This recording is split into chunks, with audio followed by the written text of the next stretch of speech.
नमस्कार, मी उर्वी पंगत तुमच्या आमच्यामध्ये तुमच्या सगळ्यांचं खूप खूप स्वागत करत आहे। आज आपण रेसिपी बघणार आहोत ती म्हणजे छोल्यांची। हे छोले तुम्ही बऱ्याच ठिकाणी खाल्ले असतील, पण त्यामध्ये तेलाचा वापर केलेला असतो।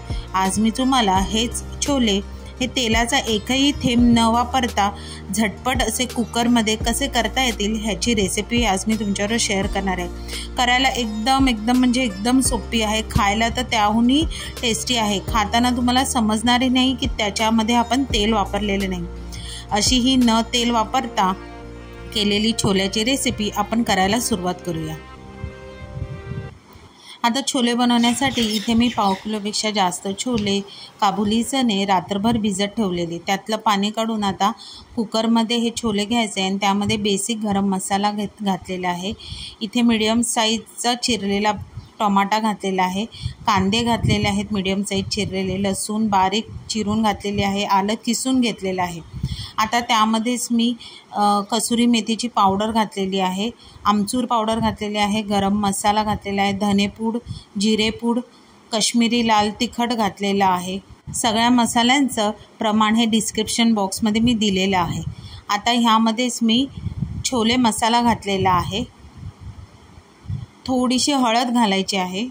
हळद इथे जास्त नाही घालायचं आहे, मीठ घातलेलं आहे चवीप्रमाणे। आता इथे काय केलं आहे, मी चहाचं जे पाणी आहे ते उकळत ठेवलेलं होतं, तर ते चांगलं असं उकळवायचं आहे आपल्याला जवळजवळ 15 मिनटं। आणि त्याचा छान असा कलर जो उतरतो ना तो आपल्याला ह्यामध्ये घालायचा आहे। म्हणजे आता इथे मी गाळून हे चहाचं पाणी या छोल्यांमध्ये घातलेलं आहे। आता इथे लागणारं पाणी जे आहे ते हे आपले काबुली चणे जेवढे त्यामध्ये बुडतील तेवढंच आपल्याला इथे पाणी घालायचं आहे। म्हणजे अगदी थोडं काबुली चण्याच्या वर पाणी आलं पाहिजे। आता हे सगळं छान मिक्स करून आपण कुकरचं झाकण लावायचं आणि 5 ते 6 एवढ्या शिट्ट्या करून घ्यायच्या आहेत। कुकर थंड झाला की झाकण उघडायचं आहे आणि झाकण उघडल्यावर तुम्ही बघू शकता छान अशी ग्रेव्ही मिळून आलेली आहे। आपलं कांदा, टमाटा, आलं, लसूण सगळं काही अगदी छान असं मिक्स झालेलं आहे, शिजलेलं आहे। आणि जर का काही असे थोडेसे चंक्स राहिले असतील तर ते तुम्ही चमच्याच्या साहाय्याने चांगले घोटून घेऊ शकता। आता तुम्हाला जर त्यामध्ये अख्खा मसाला नको हवा असेल तर तो तुम्ही काढूही शकता। आता ही ग्रेव्ही आपली जी आहे ती जरा जाडसर होण्यासाठी यामध्ये मी गव्हाच्या पिठाची पेस्ट घातलेली आहे। म्हणजे 2 चमचे गव्हाचं पीठ आणि 2 ते 3 चमचे एवढं पाणी मिक्स करून आपण ते गव्हाची स्लरी बनवणार पिठाची आणि ती त्यामध्ये घालणार आहे। ह्याने टेस्टसुद्धा छान येते आणि ग्रेव्हीला छान असा थिकनेस येतो।